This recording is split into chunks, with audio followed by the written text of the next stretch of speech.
Talk Physical Distancing saya hari ini bersama Bapak Panca Nur Wahidin.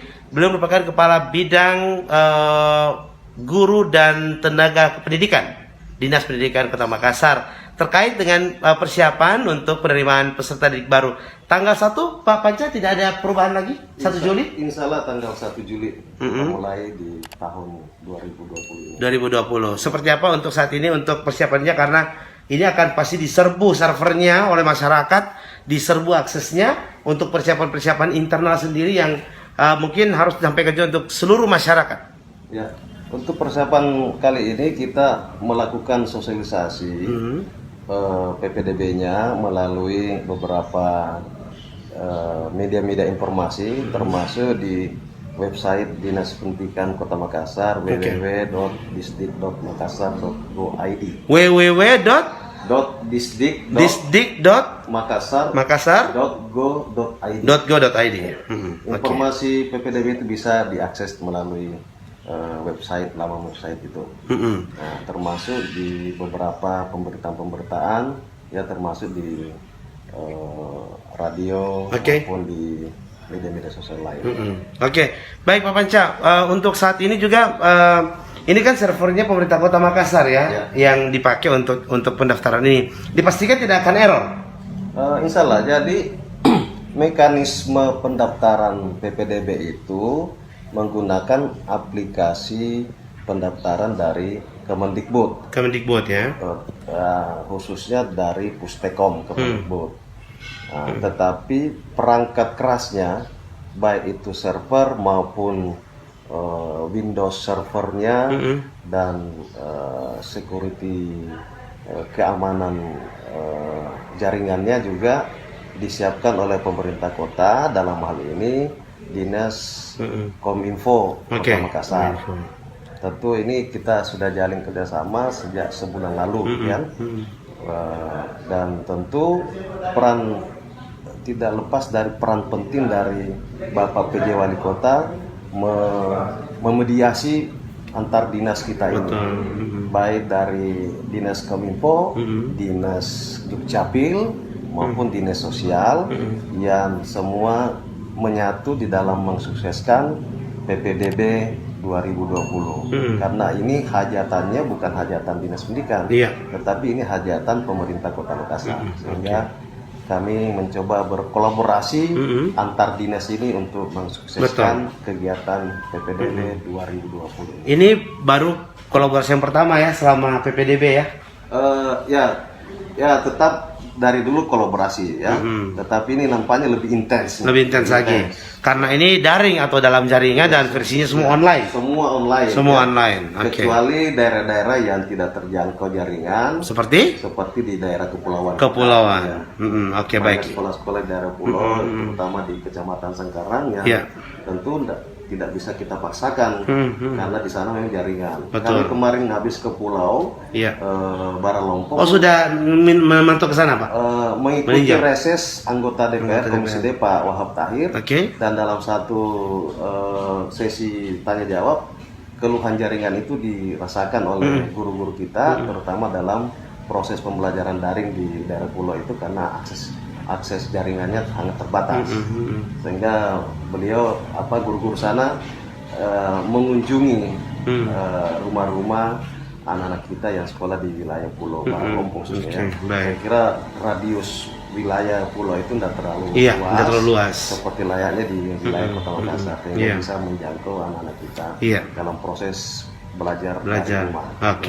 Baik, ini satu hal yang menarik karena sudah mempersiapkan juga untuk saudara-saudara kita di pulau seperti itu, jadi mereka tetap bisa melakukan proses pendaftaran peserta didik baru ini tidak dengan daring, dengan luring dengan mekanisme yang tertentu. Baik. Nah Pak Panca, dari jumlah pelamar ataupun juga peserta didik baru ini, berapa target untuk tahun 2020 ini? Untuk di daya tampungnya itu kita hitung kurang lebih ada 23 sampai 24 ribu siswa tamatan SD yang bisa ditampung. Dalam hitungan kita kurang lebih ada 13.000 di tingkat SMP Daya Tampung Sudengkri ya. Kurang lebih 9.000 sisanya itu tidak tertampung di sekolah negeri. Nah, kemarin kita sudah melakukan pertemuan dengan SMP yang dikelola masyarakat, dalam ini perguruan SMP yang swasta lah ya. Itu kita berupaya bisa melakukan distribusi secara merata 9.000 sisa itu, sehingga tidak ada anak-anak kita yang putus sekolah di tingkat SMP nantinya. Baik. Luar biasa, ini menjadi perhatian juga bagi Dinas Pendidikan Kota Makassar. Termasuk juga kita mendata potensi siswa kita yang ada di pulau. Ya, dengan jumlah sekolah-sekolah yang juga ada di pulau. Apakah dia mencukupi atau tidak rasio lulusan SD yang masuk di SMP di wilayah pulau yang bersangkutan. Baik. Itu sudah dipikirkan dengan baik ya. Maksud juga tidak melepas orang pulau bisa mendaftar di bisa tahu ya. Tidak dikucilkan begitu mereka ya, tetap bisa daftar saudara-saudara kita di pulau. Nah, Pak Panca, kedua dan terakhir, dari segi untuk jalur prestasi sendiri, apakah memang sudah dibuka juga untuk bagi anak-anak kita yang berprestasi begitu? Ya. Jadi jalur prestasi itu nanti akan bersamaan dengan jalur afirmasi dan jalur perpindahan orang tua pada tanggal 1 sampai 3 Juli. Nah, gitu. Jadi mereka yang jalur prestasi bisa mendaftar di sekolah yang mana dia inginkan. Ya, tentu persaingannya dari sisi akademiknya, nilai rapornya mendukung atau tidak. Yang kedua, dia punya prestasi non akademik atau tidak. Nanti pihak sekolah kita berikan panduan model scoringnya, terutama scoring dari jalur non akademik. Misalnya dia ada juara Olimpiade internasional, ada juara Olimpiade olahraga, Olimpiade seni nasional ataupun internasional, ya mungkin itu yang punya skor tertinggi gitu ya. Kalau nilai akademik dilihat dari jumlah rata-rata rapornya, itu dari kalau 5 semester, kelas 4 2 semester, kelas 5 2 semester, dan kelas 6-nya 1 semester, terutama di semester ganjil. Itu dilihat rata-ratanya. Tapi jalur prestasi akan dilihat di situ. Tentunya harus juga dimulai tanggal 1 sampai 3. Sudah itu baru diumumkan di tanggal 4. Nanti tanggal 6 sampai 7 jalur sonasinya. Nah, gitu. Baik. Intinya untuk pengumumannya nanti ini benar-benar sudah valid dan tidak bisa lagi diganggu-gugat. Begitu Pak Panca?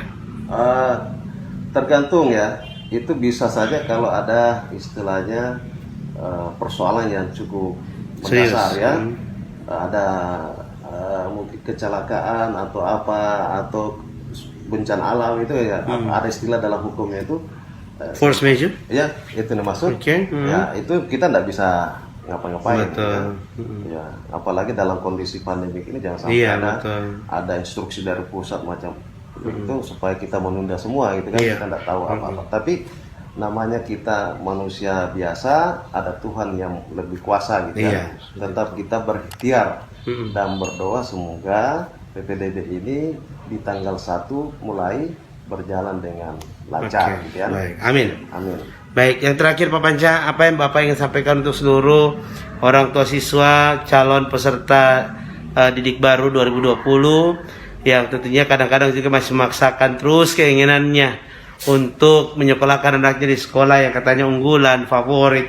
Padahal sekarang sudah tidak ada sekolah begitu ya. Semua sekarang sekolah sama. Silakan Pak. Ya, jadi Bapak Ibu sekalian, orang tua siswa, jalur sonasi ini dimaksudkan agar supaya semua sekolah yang ada di wilayah Kota Makassar itu adalah semua punya prestasi ya, semua unggul.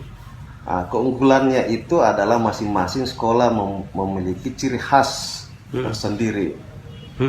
Ciri khas tersendiri, sehingga keunggulan-keunggulan ini ya bagaikan ya dia punya keunggulan lokal masing-masing sekolah. Ya, kita bisa lihat di beberapa tempat gitu ya, sekolah di pinggiran ya, ada gurunya yang berprestasi juara olimpiade. Ada guru sekolah itu adiwiyata nasional di wilayah pinggiran kota kita ya. Ada guru kita di wilayah Tamalate, Suru Tamalate itu yang mewakili Sulsel lomba olimpiade guru ya. Ada guru kita, sekolah kita di wilayah Talo sana juara Pasibraka, juara Pramuka di ujung Biringkanaya sana ya. Jadi ini sudah secara lokal mereka punya keunggulan-keunggulan tersendiri. Tinggal memang pilihan-pilihan orang tua mau milih unggulnya ada di mana. Unggul akademika atau unggul non akademik yang semua mengarah pada menciptakan anak-anak punya keunggulan-keunggulan tersendiri, punya karakter-karakter tersendiri, karena itulah karakter dan keterampilan hidup yang menjadi bekal anak-anak kita. Bukan sekedar melihat sisi akademiknya sekolah itu, tetapi keunggulan non akademik juga menjadi bekal anak-anak kita ke depan. Oleh karena itu harapan kami orang tua murid, ya pilihlah sekolah di wilayah kita yang memiliki keunggulan-keunggulan ya, yang di wilayah sekitar rumah kita, di wilayah zonasi kita, sehingga kita tidak berpikir bahwa hanya sekolah yang di luar zonasi kita unggul, tetapi kita berpikir bahwa kalau anak saya masuk di situ, anak saya akan menjadi membawa sekolah itu menjadi unggul dan dipercaya oleh masyarakat. Nah, terakhir mungkin pesan saya supaya orang tua murid dan siswa-siswa kita menjaga kesehatannya, menjaga kebersihannya, sehingga kita terhindar dari virus COVID-19 yang melanda negara kita dan melanda daerah kita ini. Sehingga kita tetap menjaga social distancing, menjaga physical distancing, sering cuci tangan, sering menjaga kebersihan, sehingga kita tetap sehat walafiat dalam menjalin hidup ini dan bisa memasuki sekolah kita dengan sehat walafiat. Amin. Baik, terima kasih Bapak Panca Nur Wahidin, Kepala Bidang Guru dan Tenaga Kependidikan untuk Dinas Pendidikan Kota Makassar. Sukses Pak Panca untuk PPDB 2020. Semoga masyarakat kita bisa puas dengan proses ini, proses daring, dalam jaringan atau online. Terima kasih. Demikian sharing Alam Siap bersama Bapak Panca Nur Wahidin langsung dari Kantor Dinas Pendidikan Kota Makassar. Wassalamualaikum warahmatullahi wabarakatuh. Waalaikumsalam warahmatullahi wabarakatuh.